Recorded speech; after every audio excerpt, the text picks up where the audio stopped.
we got the keys and we just completely went in and wrecked the entire flat.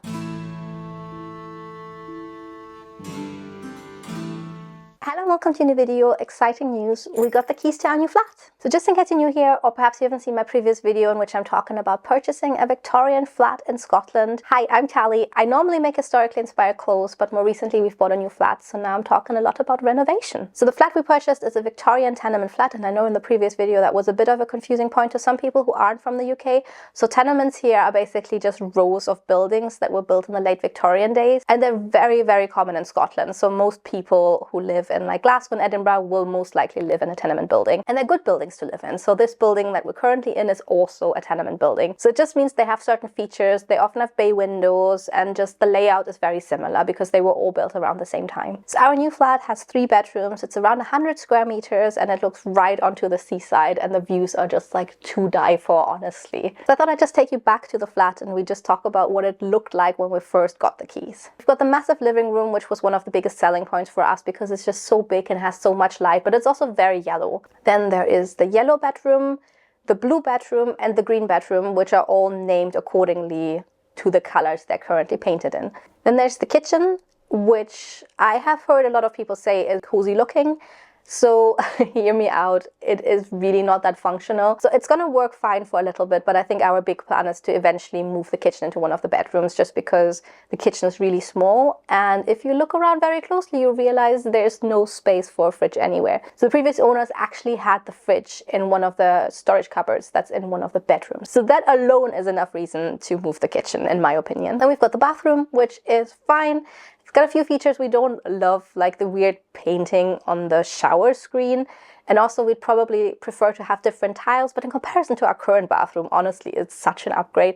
I'm so excited to have a bathtub. Then we've got 2 storage cupboards, one from the living room and one from the blue bedroom, which is really great because our current flat doesn't have any storage cupboards, and it just feels like, you know, you need to put the Hoover somewhere. So I'm very excited to just be able to put stuff like bed sheets into one of the storage cupboards rather than having it in my wardrobe. But so that was the flat the way we got it. It had the laminate in most of the rooms. So we realized the living room and the yellow bedroom had quite cheap laminate, whereas the hallway and the blue bedroom had actually really nice laminate, but the one in the hallway was quite scratched. And then the bedroom had the carpet, which used to be white, but it's not very white anymore. But we did really love the floor in the blue bedroom because even though it's laminate, it's like put in such an intricate way. And there's a similar floor in the bathroom, which is also really nice. But then the cheap laminate in living room and yellow bedroom, and also the hallway laminate and the filthy carpet, just felt like we wanted them all gone. We would have just preferred to have the original Victorian floorboards sanded and stained, kind of the same way we have it in this flat, because it just looks more natural to tenement buildings to have these original floorboards out. So that is then basically what we did. As soon as we got the keys, the same night we went in and we just started ripping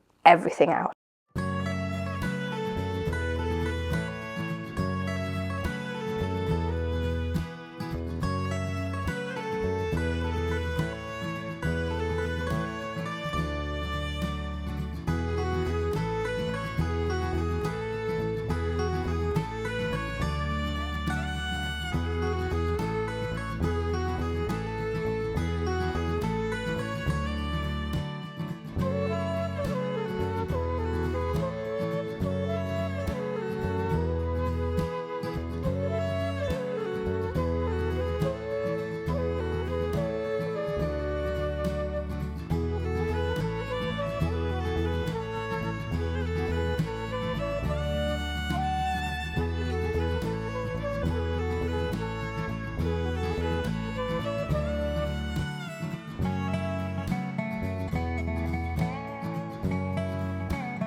And so let me tell you, at this point, when we started revealing the Victorian floorboards, it was both nice but also scary, because obviously like the floorboards are there and they're not rotten, which is great.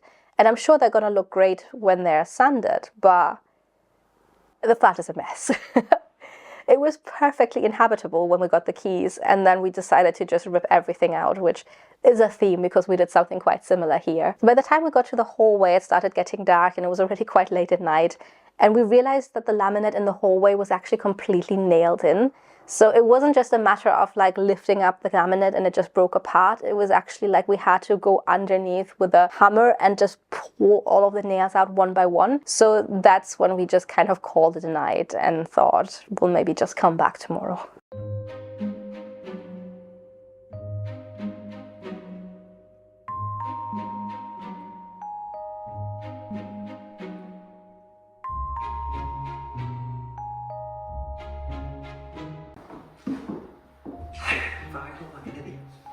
We just ripped out the floor. We get to look like video.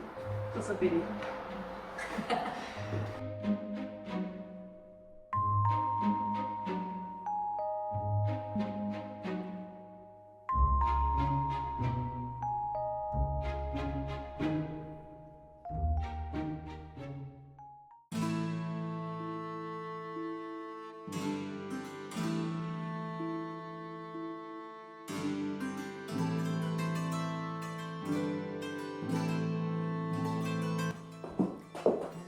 So we're back in the flat this morning, because we still need to remove all of the carpet. People were sanding and cleaning this morning, so yeah, more work.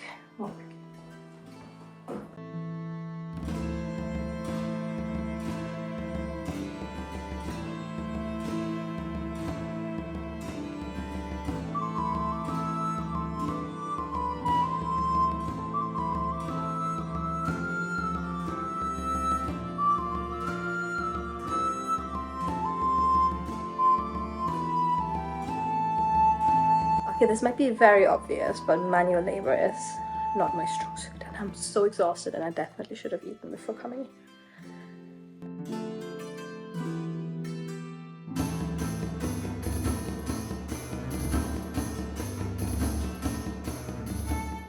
So in retrospect, that was an absolute nightmare. I actually have blisters all over my hands. So yes, I'm not used to manual labor, but also I'm a seamstress. I work with my hands, but that was just not good. It just kind of feels like we got the keys and we just completely went in and wrecked the entire flat. But we have to trust the process. It's gonna be nice, okay? Repeat after me.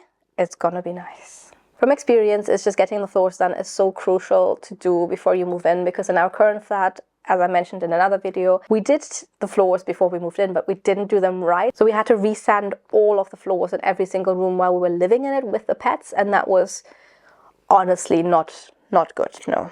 Which is why this time we actually got some skilled workers in to do the job for us, so that we don't have to do it again in 5 years and move everything about, because I really don't ever want to do that again. So we are 1 week into our renovation now, and things have definitely gotten much worse.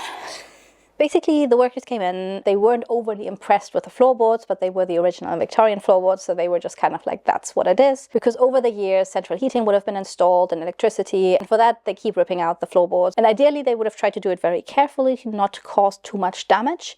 But in this case, clearly the owners were planning to put flooring in over it, so they were probably like, yeah, whatever, just do what you need to do. So the workers started replacing any floorboards that had damage to them or holes in them, which means like the floor is actually starting to look really nice. But to get there, we have to again go through a stage of much worse. And the big problem was really the hallway, because the hallway is where all of the pipes and cables would have always run through. So they found multiple floorboards in the hallway that they were really unhappy with and said they needed complete replacing. So now the problem was one of those floorboards was running into the blue room underneath the parquet flooring we wanted to keep. The workers suggested that we just lift up some of the parquet around the door just so we'd be able to take out the floorboard, because they were a bit afraid of sawing into it, because apparently the cables were really close to the floorboard, so they were like, oh, we might saw into a cable or a pipe and then that's going to be a nightmare. So Jack and I came in and we tried to lift the parquet very carefully, and that's when we started realizing it's not coming undone. Like, what is happening here? And we started seeing that there were actually screws underneath the parquet parquet, but there were no screw holes on top. And after a lot of investigation, we realized that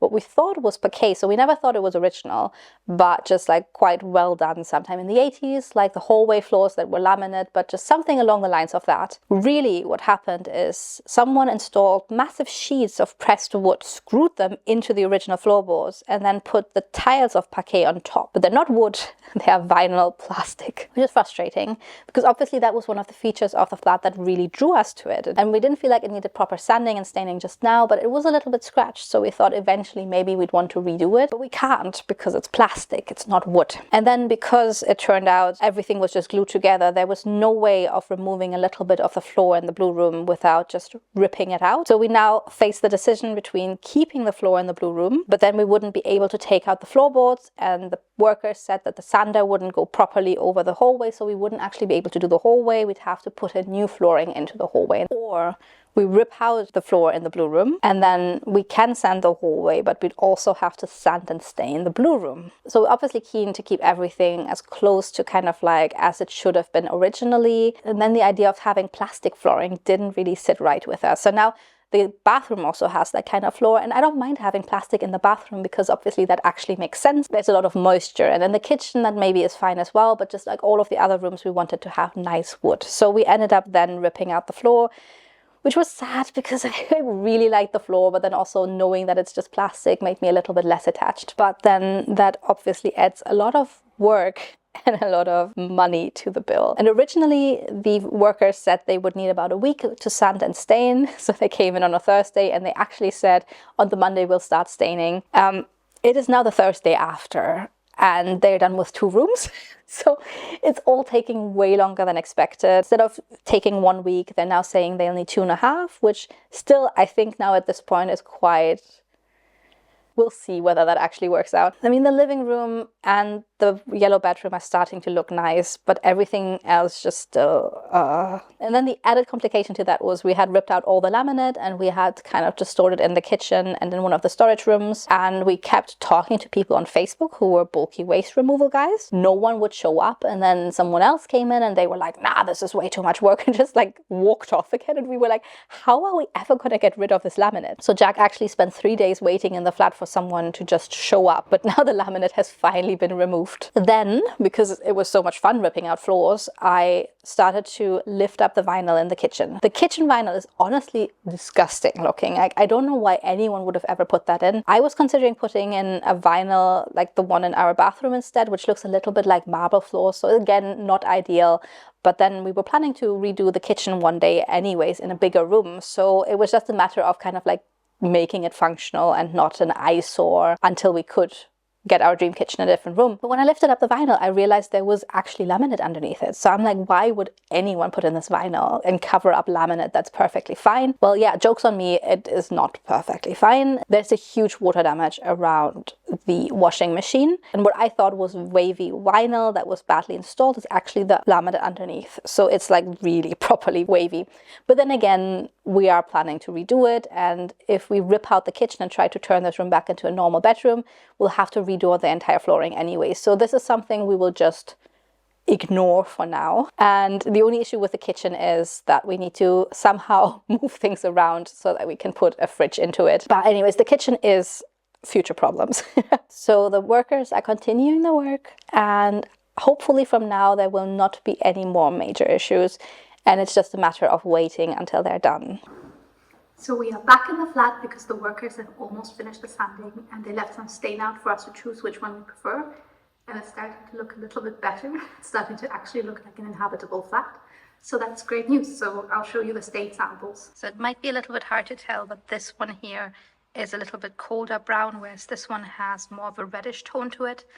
And I think we prefer this one because obviously our entire flat is going to be green. So I think this one is also most similar to the one we have in our current flat. I quite like that one, so I think this is what we're going to go ahead with. And then all of this will eventually be dark brown, like there.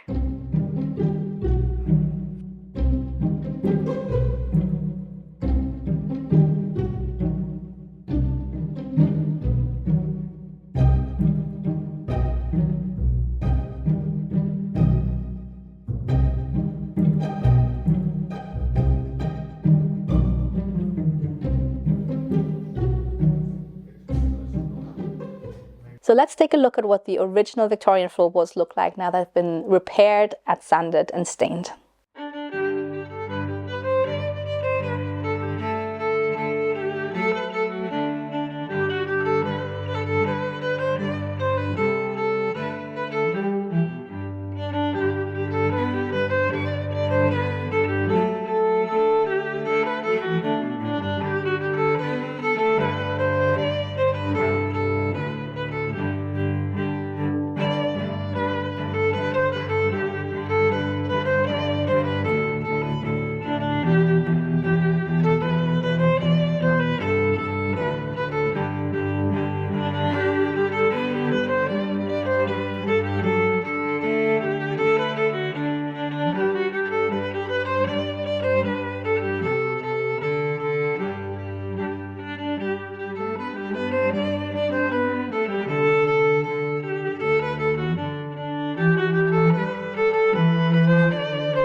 So the floors are done, but obviously there's still a lot that needs done. The ceiling in the living room has been wallpapered and the wallpaper is just coming down, so I need to remove that. And again, I hope we won't find too much damage underneath. And also I'm not going to re-wallpaper a ceiling. That is just not happening. So whatever it is, it's just going to stay the way it is with a lick of paint on it. But that brings me to a little bit more cheerful topic. I've prepared something for you.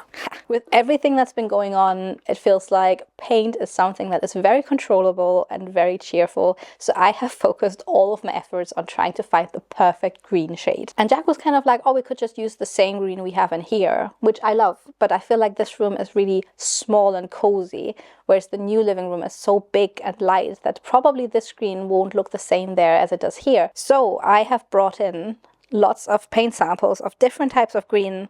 We've got darker greens, more olivey greens, more sagey greens, more brown greens, just to see what feels right in the room. We've got things from Little Green, which work with the National Trust, apparently. And yes, Jack always points out that advertising works very well on me. We've got Farron Ball, and then we've got Dulux Heritage. So my current favorite is the reduced green from Farron Ball. But again, like I said, we'll just have to take a look at what it actually looks like, because I also fancy the idea of having a lighter green in the room, but Jack likes dark colors, so we'll see what we both agree on. But this is something we're going to deal with next, and I'm very excited because this is manageable, this is easy, this is cheerful. I can paint, I cannot sand and stain floors. So just focusing on the things we can actually do. So the next steps are actually moving in, because the floors are done, which means all of the other work can be done while we live there. The next video will focus on moving and trying out paint, and hopefully also starting to do some painting. If you like this kind of renovation content, you know this is now a big part of my channel as well, because the renovation is obviously taking over our lives. And in the meantime, I'll still be doing sewing videos, but I probably have to reduce the amount of sewing I do a little bit, just as there's currently more urgent things that need doing. So if you like this video and you are eager to find out what future disasters await us in this flat, which I hope won't be too many, but I have a feeling because it is a Victorian flat, there are always disasters happening. If you've got any more suggestions for amazing green colors I should try out, make sure to pop them in the comments. And I will see you in my next video. Bye bye. Too many paints. Too many paints.